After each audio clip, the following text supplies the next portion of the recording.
దేవుని నామానికి మహిమ కలుగును గాక.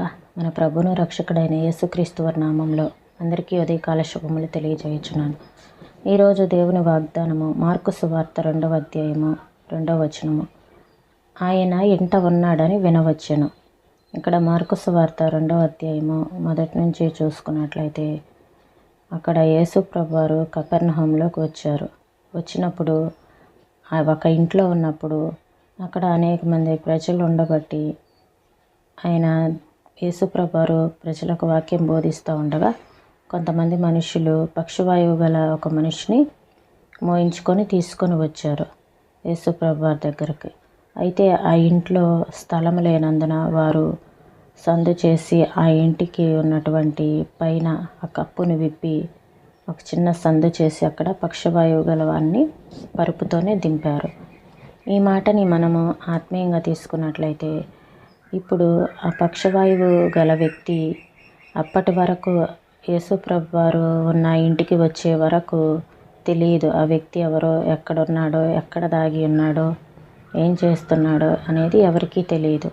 అయితే యేసుప్రభువారు ఒక ఇంట్లో ఉన్నాడని తెలిసినప్పుడు ఆ నలుగురు మనుషుల చేత తీసుకొని రాబడ్డాడు. అంటే అప్పటి వరకు ఆ వ్యక్తి ఎలా ఉన్నాడు అంటే మరుగున పడి ఉన్నాడు, అంటే తెలియదు ఎవరికి, అంటే దాగి ఉన్నాడు.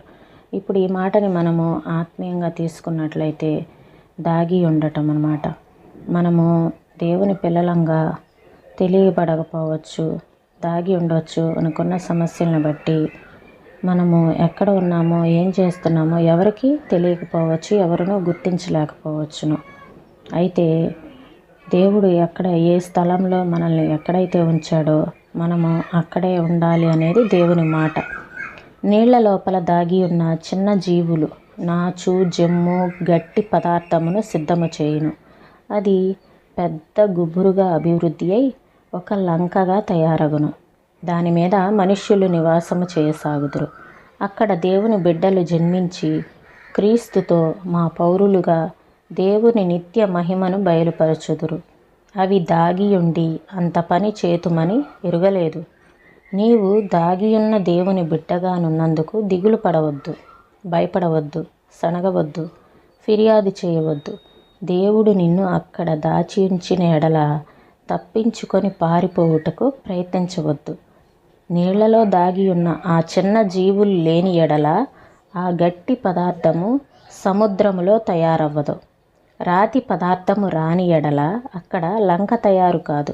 అలాగే దేవునికి మన కంటికి కనబడని ఆత్మీయ సూక్ష్మజీవులను అవసరమే. వారి ద్వారా ఆయన చేసిన కార్యములు పరిశుద్ధాత్మ సహాయమున ఎప్పటికీ స్థిరపరచబడును. యేసు ప్రతి ఒక్కరికి ప్రతిఫలం ఇచ్చే దినం ఒకటి ఉన్నది. ఆనాడు నీకంత గొప్ప బహుమానము లభించుట చూచిన అనేకులు ఎన్నడూను బయటికి అగుపడని నీకు అంత గొప్ప బహుమానము ఎలాగ వచ్చినదని ఆశ్చర్యపడుదురు. నీవెక్కడ పోరాడుచున్నావో అదే నీకు నియమింపబడిన స్థలము. నీవు ఎక్కడ పనికిరాని పనిముట్టుగా నున్నావని భావింతువో అక్కడ దాగి ఉండుము. దేవుడు ఒక ఉద్దేశముతో నిన్నక్కడ ఉంచి ఉన్నాడు. ఆయన ఎన్నిక ప్రకారము అక్కడనే నమ్మకముగా ఉండి నీ పని చేయుము. నడుము కట్టుకొని విశ్రాంతిలో కానీ పనిచేయుటలో కానీ వెనుక తీయవద్దు. ఏ పరిస్థితుల్లోనైనాను నీ పట్ల దైవ సంకల్పమును గూర్చి సందేహించవద్దు. పోరాటంలో కానీ అడ్డగించుటలో కానీ స్థిరముగా నిలువుము. నీవు చేయుటకై నీ యజమాని నీకిచ్చిన పని అదే.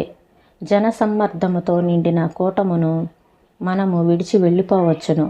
ఆవేశము కలిగించిన పర్వతము మీద నుండి దిగిరావచ్చును. నీతిమంతుల సహవాస సభ నుండి బయటకు వచ్చి వేయవచ్చును. నిరాశతో కూడిన మన అమ్మాయి గ్రామంనకు రావచ్చును. లేక భీకరమైన మన కొలస్సుకు చేరుకొనవచ్చును. లేదా మనకు చాలా దూరదేశంలోనున్న మకెదోనియా మిషన్ పొలమునకు వెళ్ళి ఉండవచ్చును. అయినను ఆయన మనలను ఎక్కడ పెట్టెనో అక్కడ మన సామాన్య జీవితమును జీవించుదుము. అక్కడ మన సరిహద్దు దేశమును జయించి ఆక్రమించుకొనవలెనని ఆయన సంకల్పము. Northcote Deck. ఈ మాటలను ప్రభువు మన వెనుకల్లో దీవించునుగాక. ప్రార్థన చేసుకుందామండి. స్తోత్రం తండ్రి, పరిశుద్ధుడా, ప్రేమ కలిగిన దేవా, మీరు మమ్మల్ని ఎక్కడైతే ఉంచారో ఆ స్థలంలోనే దేవా నాయన ప్రభు మీ నామ మహిమార్థమై జీవించడానికి సహాయం చేయండి ప్రభు.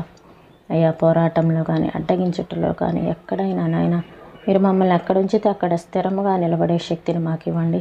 చేయటానికి మీరు మాకు ఇచ్చిన ఏ పనైనా మేము నమ్మకంగా చేసే కృపను అనుగ్రహించండి ప్రభువా. సహాయం చేయండి తండ్రి. దేవా, నిరాశలో ఉన్నటువంటి జీవితాలను మీరు జ్ఞాపకం చేసుకొనండి. దాగి ఉన్నటువంటి జీవితాలు దేవా నా తండ్రి మేము దాగి ఉన్నాము అని నాయన ప్రభా, ఎంతోమంది కలవరాలతో ఉండి ఉన్నాం. ప్రజలను మీరు జ్ఞాపకం చేసుకోనండి, విడుదల దయచేయండి ప్రభా. ఎక్కడ ఉంచారో అక్కడ సామాన్య జీవితం జీవించే కృపను మీరు మాకు అనుగ్రహించండి. మీ నామానికి మహిమ తెచ్చుకోమని యేసయ్య పరిశుద్ధమైన నామంలో అడిగి వేడుకొంచున్నాం తండ్రి. ఆమేన్.